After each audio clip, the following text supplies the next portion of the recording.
Assalamualaikum warahmatullahi wabarakatuh. Waalaikumsalam warahmatullahi wabarakatuh. Yang terhormat Bapak Dudi SEMM selaku dosen mata kuliah dasar manajemen dan bisnis. Pada kesempatan ini, saya dan rekan-rekan saya dari kelompok 3 akan membahas materi tentang kebijakan WFH dalam kondisi tidak kondusif. Sebelum masuk ke pembahasan, izinkan kami memperkenalkan diri kami satu persatu. Saya Syakila Artika Utami dengan NIM 6425046 selaku moderator. Saya Syafa Aziza Putri Pratama dengan NIM 642500105 sebagai pemateri 1. Dan saya Zalfa Alaya Putri dengan NIM 6425377 sebagai materi kedua. Saya Novridin Sakrana dengan NIM 6425047 dengan pembawa materi ketiga. Saya Miftol Banyu Haji dengan NIM 6425047 sebagai pembawa materi keempat. Adapun topik yang akan kami bahas mencakup beberapa poin utama, yaitu bagaimana proses problem solving manajemen dalam mengambil keputusan WFH, yang kedua faktor apa saja yang dipertimbangkan dalam menentukan kebijakan WFH, dan terakhir model pengambilan keputusan apa yang paling efektif untuk WFH. Baik, untuk materi pertama akan disampaikan oleh rekan saya, Syafa. Pada Syafa dipersilakan. Di sini saya membacakan latar belakang, yaitu dalam era kerja modern yang penuh ketidakpastian, manajemen perlu mengambil keputusan cepat dan adaptif. Penerapan work from home menjadi strategi penting saat kondisi tidak kondusif, menandai pergeseran menuju sistem kerja digital berbasis hasil. Kebijakan ini menuntut kesiapan teknologi, budaya organisasi, dan keseimbangan antara efisiensi serta kesejahteraan karyawan.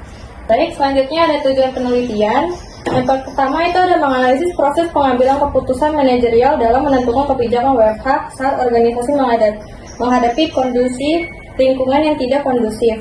Dan kedua, mengidentifikasi dan mengevaluasi faktor-faktor utama yang mempengaruhi keputusan penerapan WFH baik dari aspek internal maupun eksternal. Dan yang terakhir, ada merumuskan model problem solving dan pengambilan keputusan yang optimal bagi manajemen dalam menentukan kebijakan WFH yang efektif, efisien, dan sesuai dengan kebutuhan organisasi modern. Selanjutnya ada pengambilan keputusan. Seorang manajer perlu menganalisis masalah secara sistematis sebelum menentukan solusi terbaik. Menurut Robin dan Coulter 2021, pengambilan keputusan adalah proses memiliki alternatif terbaik untuk mencapai tujuan. Sedangkan Handoko 2018 menerapkan pentingnya analisis data dan evaluasi. Penelitian ini berfokus pada kebijakan work from home atau WFH saat kondisi organisasi tidak kondusif, di mana keputusannya harus dipertimbangkan biaya, produktivitas, kepuasan karyawan, dan regulasi. Melalui model problem solving, manajemen dapat menilai alternatif secara objektif, merancang strategis, dan meminimalisir resiko agar kebijakan WFH berjalan dengan efektif. Metode yang digunakan dalam penelitian ini digunakan model pengambilan keputusan kuantitatif, yaitu WSM atau Weighted Scoring Model. Model ini memberikan bobot pada setiap kriteria seperti biaya operasional, produktivitas, kepuasan karyawan, kepatuhan regulasi, dan kualitas layanan. Berdasarkan hasil analisis, alternatif sistem kerja hybrid memperoleh skor tertinggi, yaitu 4,70 dibandingkan dengan WFH penuh dengan skor 4,05 dan WFO penuh dengan 3,45. Artinya, sistem kerja hybrid dianggap sebagai pilihan paling efektif dan seimbang untuk diterapkan pada kondisi organisasi yang tidak kondusif. Lalu ada SOP kebijakan hybrid. Agar kebijakan hybrid berjalan efektif, perusahaan perlu memiliki SOP yang jelas. Beberapa langkah utamanya yaitu mengatur jadwal rotasi kerja antara WFH dan WFO, menggunakan platform digital seperti Zoom atau Google Workspace untuk komunikasi, melakukan pemantauan hasil kerja secara rutin, serta evaluasi performa dan kepuasan karyawan setiap bulan.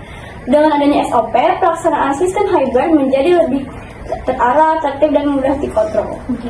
Lalu ada indikator kinerja. PI digunakan untuk mengukur keberhasilan kebijakan hybrid.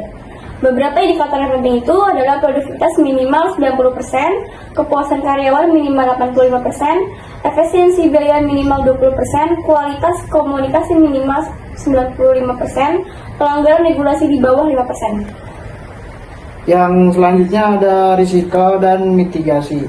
Penerapan sistem hybrid memiliki beberapa risiko seperti penurunan koordinasi, kebocoran data, dan gangguan disiplin kerja. Untuk mengatasinya, perusahaan menerapkan rapat daring rutin, sistem keamanan data seperti VPN, serta monitoring kinerja digital. Dengan mitigasi ini, kebijakan hybrid tetap berjalan efektif dan aman. Yang selanjutnya ada hasil dan analisis. Hasil penelitian menunjukkan bahwa sistem kerja hybrid menjadi pilihan terbaik dengan nilai tertinggi dalam perhitungan model Wake Scoring. Sistem ini dinilai paling seimbang karena mampu menjaga efisiensi biaya, meningkatkan produktivitas, dan tetap mempertahankan kepuasan karyawan. Bahkan ketika bobot kriteria diubah, hasil analisis sensitivitas menunjukkan bahwa sistem hybrid tetap menjadi opsi paling stabil dibanding WFA atau WFO penuh. Dan terakhir ada kesimpulan. Dari hasil penelitian dapat disimpulkan bahwa proses problem solving berperan penting dalam membantu manajer mengambil keputusan yang rasional dan berbasis data. Dalam kondisi organisasi yang tidak kondusif, sistem kerja hybrid terbukti menjadi solusi paling efektif karena dapat menyeimbangkan efisiensi biaya, kepuasan karyawan, serta produktivitas kerja tanpa mengurangi kualitas layanan perusahaan. Demikian presentasi yang dapat kami sampaikan. Saya akhiri presentasi ini. Terima kasih kepada pemateri. Semoga materi yang disampaikan hari ini bermanfaat. Mohon maaf jika ada salah kata atau perbuatan. Wassalamualaikum warahmatullahi wabarakatuh.